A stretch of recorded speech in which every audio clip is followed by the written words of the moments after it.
It only took me a couple hours to design and print this little screen. If you guys want to see how I did it, here it is. So this program that I'm using is actually called SolidWorks. It's a very expensive program, so I will try to learn a new program in order to show you guys, but this is what I'm trained on. I'm trained on SolidWorks. So I just took measurements of the screw holes diagonally and the center fan hole. And then from there, I just kind of guesstimated everything else.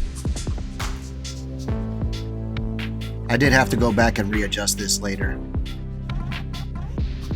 Now I'm going to be making the vents for the fan. We're going to try to make the gap at about 6 millimeters and make the actual solid plastic at 5 millimeters.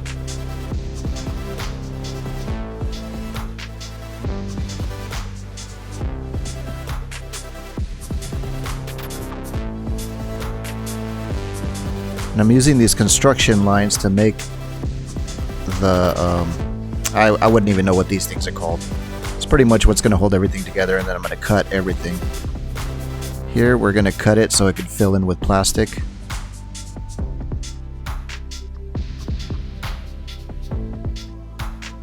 Now right here I'm going to type in RF Tech Guy YouTube. Let's change the size a little bit. Let's align the circle. Yeah, you're going to see me using these construction lines a lot. They're very helpful to align everything. So right here I'm going to use the fillet tool to fillet all these edges, make them smooth. Now I'm opening up Cure Ultimaker to set up the print so the 3D printer can read it, and it looks good.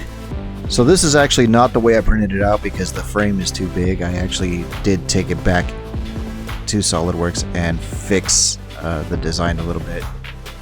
So I only shrunk the frame, the fan hole and the screw holes were perfect.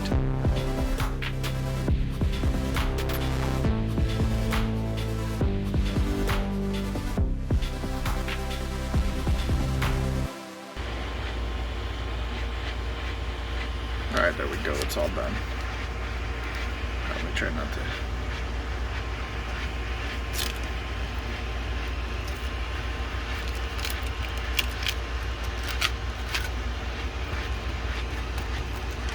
It's kind of hard to do this with one hand. There you go. I'm going to clean this up a little bit, then I'm going to paint it, and we're going to install it. So I decided to go with military green for this fan cover. One of the coolest things about having a 3D printer is that I can make things that are hard to find. I would have probably taken me a while to find something like this. Now I could easily clean up all my hack job, all the mangled holes I made in my solar battery bank. I will be leaving links in the description below for the 3D printers that I use. Alright, so I took this off of my old computer and we're gonna put this fan on here. And we're gonna put this cover there. So I actually ended up hooking this thing up to a 25 watt solar panel because I had an extra 50 watts on the roof that I did not have any adapters for. This way the fan only comes on during the day when I need it the most.